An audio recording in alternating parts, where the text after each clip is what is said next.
লৈ এই যেটো আপোনাৰ এটা যাত্ৰা সেই যাত্ৰাটো আসলতে আপোনাৰ কেনেকৈ আৰম্ভ হৈছিল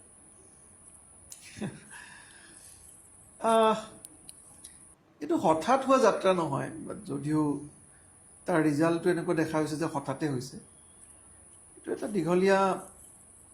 চিন্তাৰ সমল ৰাজনীতিটো বেলেগ একো নহয় এনেকুৱাটো নহয় যে আৰু সংগীতৰ ৰাজনীতি একেটা ৰাস্তাৰে চলিব নোৱাৰে এনেকুৱা নাই দুটা একেটা ৰাস্তাৰে চলাব পাৰি সংগীতটো মোৰ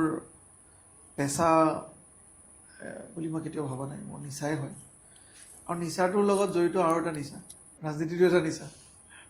গতিকে দুইটা নিচা মই একেলগে দুয়োখন ক্ষেত্ৰৰ অভিজ্ঞতা কেনেকুৱা আপোনাৰ সম্পূৰ্ণ বিপৰীতমুখী সম্পূৰ্ণ বিপৰীতমুখী কিয়নো সংগীত আৰু ৰাজনৈতিক জগত আচলতে দুখন জগতৰ উদ্দেশ্য এটাই ৰাইজৰ মাজত থকা নহয় জানো এতিয়া ব্যৱস্থাপনাকেইটা বেলেগ বেলেগ বা তাৰ পথটোৰ মসৃণতাটো বেলেগ বেলেগ সংগীতৰ পথটোত আপুনি আপোনাৰ অনুৰাগী আপোনাক ভাল পোৱা ব্যক্তিৰ সংখ্যা অগণন কিন্তু ৰাজনৈতিক পথটোত আপোনাৰ অনুৰাগীসকল ঠিক সংগীতৰ অনুৰাগীৰ নিচিনা নহয় আৰু আপোনাক ভাল পোৱা আৰু বেয়া পোৱা সমান সমান মানুহ থাকে কিন্তু সংগীতৰ ক্ষেত্ৰখনত মোৰ এটা বস্তু কি ভাল লাগে যে মোক বেয়া ৰাজনৈতিকভাৱে যিসকলে মোৰ আদৰ্শগত মোৰ ব্যৱধান আছে তেখেতসকলৰ লগত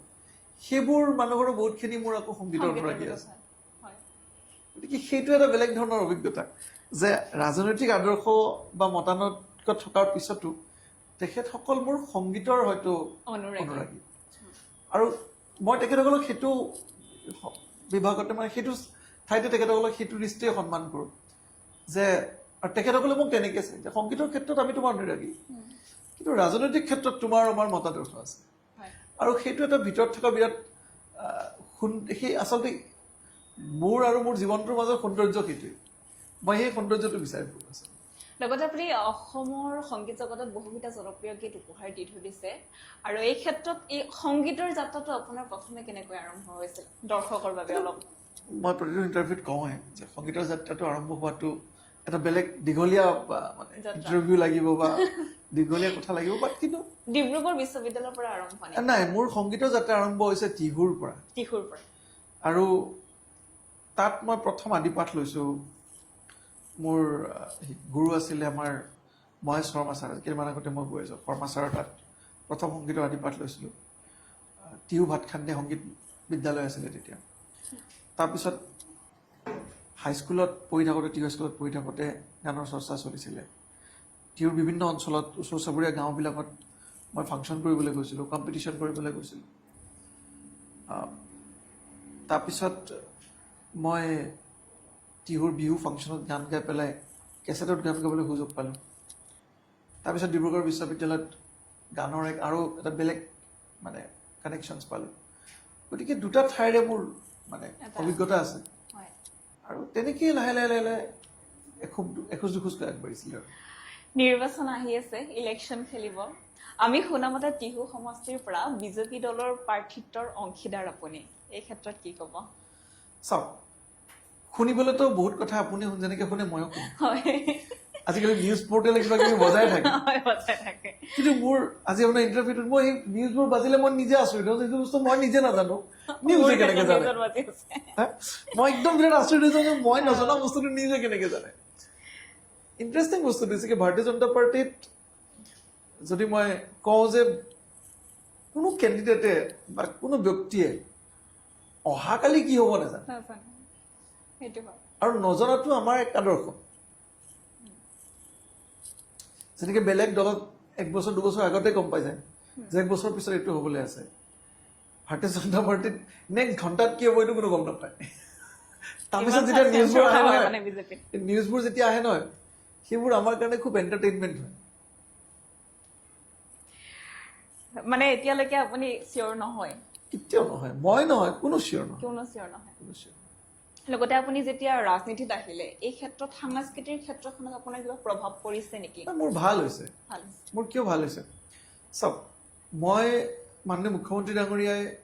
মোক যিটো দায়িত্ব দিছে অসম ৰাজ্যিক চলচ্চিত্ৰ বিতৰণ নিগমৰ অধ্যক্ষ যিটো দায়িত্ব দিছে সেই দায়িত্বটোৰ লগত অসমৰ সাংস্কৃতিক জগতখনৰ বহুতকেইটা কৰণীয় কাম মোৰ আওতাত পৰে যিকেইটা মই কৰিব লগা হয় বা যাক মই মোৰ দায়িত্বৰ ভিতৰত মই কৰিব লাগে এতিয়া মোৰ সুবিধা হৈছে কি মই শিল্পীসকলক চিনি পাওঁ বা মোক তেখেতসকলে চিনি পায় বহুতে মোক নিজৰ ভাইটিৰ নিচিনা সীমান্ত বুলি মাতে তো মোক তেখেতসকলে মোৰ লগত এপ্ৰ'চ কৰিবলৈ বহুত ইজি হৈ যায় কাৰণ মই জানো প্ৰব্লেমটোৰ বিষয়ে জানো বা প্ৰব্লেমটো ক'বলৈ বা তেওঁৰ কথাটো ক'বলৈ মোক বিৰাট সুবিধা পায় গতিকে মোৰ কাৰণে বিৰাট ডাঙৰ এডভান্টেজ হৈছে যে মই তেখেতসকলৰ ইণ্টাৰেকশ্যন কৰি তেখেতসকলৰ মনটো বুজি পাওঁ বা তেখেতসকলৰ কথাখিনি বুজি পাওঁ সেইটো মোৰ কাৰণে খুব এটা ডাঙৰ এডভান্টেজ বুলি ক'ব পাৰোঁ লগতে আৰু এটা বিষয় জানিম অসমৰ ৰাজনীতিৰ বিৰোধী দলৰ এটা চৰ্চা তিনি গগৈ সন্দৰ্ভত সীমান্ত শেখৰৰ মতামত কি চাওক এইটো ক্ষেত্ৰত মাননীয় মুখ্যমন্ত্ৰী ডাঙৰীয়াই তেখেতৰ স্পষ্ট আৰু সকলোৱে বুজি পাব পৰাকৈ মন্তব্য অলৰেডি আগবঢ়াই থৈ দিছে অসমৰ ৰাইজে মই কৈছো অসমৰ ৰাইজে মাননীয় মুখ্যমন্ত্ৰী ডাঙৰীয়াই এই যিটো টেগলাইন এই টেগলাইনটোৰ বিষয়ে এই টেগলাইনটোৰ উদ্দেশ্যৰ বিষয়ে তেখেতে বৰ ধুনীয়াকৈ অসমৰ ৰাইজক বৰ্ণনা কৰি থৈছে গতিকে তেনে ক্ষেত্ৰত তেখেতে কোৱা প্ৰতিটো কথাই এতিয়া হ'ব ধৰিছে যিটো আজিৰ পৰা কেইবছৰমান আগত কৈছিলে এতিয়া মোক যেতিয়া আপুনি তিনি গগৈৰ কথা সোধে তেতিয়াহ'লে মইতো তিনিজন গগৈক চিনি পাওঁ এজন হৈছে পবিত্ৰ মাৰ্ঘেৰিটা গগৈ যোনে আজিৰ তাৰিখত আহোম জনগোষ্ঠীৰ ধ্বজা উৰুৱাই আছে মই তেখেতক প্ৰাধান্য দিম ঠিক তেনেকৈ মই আমাৰ উজনি অসমৰ যিসকল আহোম সম্প্ৰদায়ৰ ভাৰতীয় জনতা পাৰ্টীৰ সন্মানীয় MLA আছে তেনেকৈ সুশান্ত দা আছে তেনেকৈ যোগেন মোহন আছে তেনেকৈ ধৰ্মেশ্বৰ কোঁৱৰ আছে তেনেকৈ আজিৰ তাৰিখত বিভিন্ন কেইজন আহোম সম্প্ৰদায়ৰ আমাৰ চক্ৰধৰ গগৈ আছে যিমান কেইজন আছে আমিতো তেখেতসকলকে গগৈ বুলি মৰম কৰোঁ বিৰোধী দলৰ বুলি মই সেইকাৰণে মই আপুনি যেতিয়া বিৰোধী দল বুলি কৈছে বিৰোধী দলৰ গগৈটো বহুত আছে তেতিয়াহ'লে এই মাত্ৰ তিনিজন মানুহৰ নাম লৈ পেলাই কিয় ইমান পাব্লিচিটি কৰা হৈছে বাকী কেইজন গগৈ নহয় নেকি একো কাম নাই বিৰোধী দলত সেইটো ভাৰতীয় জনতা বিৰোধী দল বুলি ক'লে কংগ্ৰেছত বহুত গগৈ আছে আমাৰ ৰাইজৰ দলতো কি কয় বহুত গগৈ আছে বেলেগ দলতো বহুত গগৈ আছে বিৰোধী দলক এটা কথা কৈছো সেই বাকী কেইজন গগৈৰ কি কোনো কাম নাই নেকি তো এই তিনিজন গগৈ সেই গগৈ বাকী কেইজন গগৈ নহয় তো কিয় আপোনালোকে মিছা মিছি এনে পাব্লিচিটি দি আছে মইতো আজি কেইদিনমান আগতে কৈছিলো জিৰ' এটাক আপোনালোকে হিৰো বনাই আছে মানুহে ক'লে ৰাজনীতিক হ'ব এতিয়া জিৰ' কোনজন গগৈ জিৰ' তেওঁতো দেখুৱাই দিলে যেতিয়া তেওঁ অবৈধ বাংলাদেশীৰ পক্ষত থিয় হ'লে অসমীয়া জনগণক অসমীয়া খিলঞ্জীয়াই যিটো বস্তু হৃদয়ংগমৰে মাননীয় মুখ্যমন্ত্ৰী ডাঙৰে এই অবৈধ এই যিটো সকলক যি উচ্ছেদ কৰিছে ভিজিয়াৰ বা হেৰিৰ পৰা বনাঞ্চলৰ পৰা সেই বস্তুটোক তেওঁ আকৌ বিৰোধ কৰি পেলাই সেই মানুহ অংগত থিয় হৈছে যোনে অসমৰ সত্ৰ মাটি অধিকাৰ কৰিছে যোনে অসমৰ বনাঞ্চল অধিকাৰ কৰিছে যোনে অসমৰ ৰাইজৰ চৰকাৰৰ মাটি অধিকাৰ কৰি পেলাই মানে অসমৰ ৰাইজক তেখেতসকলে হেৰি কৰিছে অৱজ্ঞা কৰিছে তেখেতসকলৰ সন্মুখত দেখোন এজনে থিয় হৈছে গতিকে তেওঁ মোৰ কাৰণে গগৈ নহয় আহোমে সদায় অসম ৰক্ষা কৰিছে তেওঁ মোৰ কাৰণে বদন বৰফুকন বাৰু লগতে আৰু জানিম যে বিৰোধী মিত্ৰজোঁট সন্দৰ্ভত আপুনি কি ক'ব সেইটোতো মই আপোনালোকক মাননীয় মুখ্যমন্ত্ৰী ডাঙৰীয়াই ইমান ধুনীয়াকৈ কৈ দিছে যে যেতিয়া এজন সিংহ সন্মুখত থাকে সিংহক হৰুৱাবৰ কাৰণে বহুত শিয়াল লগ লাগে হয়নে এতিয়া অসমৰ ৰাইজেতো জানে অসমৰ ৰাইজে আজিৰ তাৰিখত বিৰোধী ঐক্যৰ মেইন উদ্দেশ্য কি এইটো জানে বিৰোধী ঐক্যক আপোনালোকে সুধি লওকচোন আপোনালোকৰ উদ্দেশ্য কি তাতো উদ্দেশ্য বিজেপিক হৰুৱা মাননীয় মুখ্যমন্ত্ৰী হিমন্ত বিশ্ব শৰ্মা ডাঙৰীয়াক হৰুৱাবলৈ তেওঁলোকৰ চিন্তা তেখেতে এইটোতো নকয় যে অসমৰ উন্নতি কৈছে নেকি আজিলৈকে আপোনালোকে বিৰোধী কুৱেশ্যন কৰিব লাগে যে আজিৰ তাৰিখত আপোনালোকে বিৰোধী ঐক্যৰ উদ্দেশ্য কি তেখেতসকলে নকয় যে অসমৰ উন্নতি অসমৰ ৰাইজৰ উন্নতি অসমীয়া খিলঞ্জীয়া মানুহৰ জাতি মাটি আৰু ভেটি ৰক্ষাৰ উদ্দেশ্য নকয় তেখেতসকলে কয় যে গোটেই সোপাই লগ লাগি বিজেপিক ঘূৰাব লাগে আৰু সেইটো কেনেকৈ উদ্দেশ্য হ'ব পাৰে আৰু সেইটো কোৱাৰ লগে লগে নিগেটিভ হৈ যায় আৰু অসমৰ ৰাইজে গমেই পাই যায়। কৰবাত সেইখিনি কাৰণে তেওঁলোক হাৰি আছে বুলি আপুনি ভাবে নেকি? চাওক, সেইটো কাৰণে তেখেতসকলে আৰু সাধাৰণ হাৰি- জনতাই বিজেপিক চাপোৰ্ট কিয় কৰি হাৰি তেখেতসকলে থকা নাই, তেখেতসকলক অসমৰ ৰাইজে হৰুৱাইছে। হয় তেখেতসকলে হাৰি থকাটো তেখেতসকলৰ কাৰণে অলপমান সন্মানজনক কথাহে হৈছে। অসমৰ ৰাইজে হৰুৱাটো তেখেতসকলক আচলতে আচল মানে কথা। তেখেতসকলক আৰু 100 বছৰ হৰুৱাব অসমৰ ৰাইজে যদি এতিয়াও তেখেতসকলে অসমৰ ৰাইজৰ, অসমৰ খিলঞ্জীয়াৰ, অসমৰ অসমীয়া জাতিটোৰ যদি তেখেতসকলে অসমীয়া জাতি, মাটি আৰু ভেটি এই 3টা শব্দ অপহৰণ কৰি সেই 3টা শব্দ যদি অবৈধ বাংলাদেশীৰ পিঠিত উঠি পেলাই জাতি, মাটি, ভেটিৰ কথা ক'ব যিদিনাপা কৈ থাকিব, তেতিয়ালৈকে সিহঁতে হাৰি থাকিব। যেদিনাই অসমীয়া জাতীয় জীৱন, অসমীয়া খিলঞ্জীয়া মানুহ, অসমৰ হিন্দু মানুহখিনিৰ কথা, অসমীয়া হিন্দু মানুহখিনিৰ কথা তেখেতসকলে হৃদয়ংগম কৰিব, সিদিনাৰ পৰা তেখেতসকলৰ আশীৰ্বাদ, ৰাইজৰ আশীৰ্বাদ তেখেতসকলে পাব। যেদিনালৈকে বাংলাদেশৰ পিঠিত উঠি থাকিব, সেনেলৈকে সেই পিঠিত উঠতে যাব জীৱন। হয়, লগতে বেলেগ এটা কুৱেশ্যন কৰিম বাৰু এইখিনিতে। এজন পুৰুষ হিচাপে জীৱনত আটাইতকৈ ডাঙৰ প্ৰত্যাহ্বান কি? আৰ্থিক সমস্যা নেকি নে অন্য কিবা? মই এতিয়া আৰ্থিক সমস্যা বুলি নকওঁ, এজন এইটোতো বেলেগ ফালে গুচি গ'ল, কুৱেশ্যনটো বেলেগ ফালে গুচি গ'ল। হয়, আমি ৰাজনীতিৰ ফালে অকণমান গৈছিলো, এতিয়া কিছু ব্যক্তিগত কথালৈ আহিছো। এতিয়া এইটো এটা বিৰাট ডাঙৰ এটা মানে কি ক'ম আৰু উত্তৰ হ'ব আৰু প্ৰতিজন পুৰুষৰে নিজৰ নিজৰ বেলেগ বেলেগ দায়িত্ব থাকে। কাৰোবাৰ সংসাৰৰ দায়িত্ব থাকে, কাৰোবাৰ মাক দেউতাকৰ দায়িত্ব থাকে, কাৰোবাৰ সমাজৰ দায়িত্ব থাকে। কিন্তু এজন পুৰুষৰ অকল এটা দায়িত্ব নাথাকে, বহুত দায়িত্ব থাকে। আৰু পুৰুষৰ এটা বহুত ইণ্টাৰেষ্টিং কথা আছে, আজিকালি ৰিলচতো আহি থাকে, হৰ মৰ্দ কো দৰ্দ হোতা হে। হয়নে? তেওঁলোকে দেখাব নোৱাৰে। দেখাব নোৱাৰে। এতিয়া I am not against the feminism, মই এইটো কোৱা নাই, and I am not supporting the মানে ফ্ল'টো, বাট ইট ইজ অবভিয়াছ পুৰুষৰ বহুত সমস্যা থাকে। কান্দিব নোৱাৰে তেওঁলোকে মানুহৰ ওচৰত সহজতে। কান্দিলেতো ৰাইজে হাঁহিব, সমাজে হাঁহিব।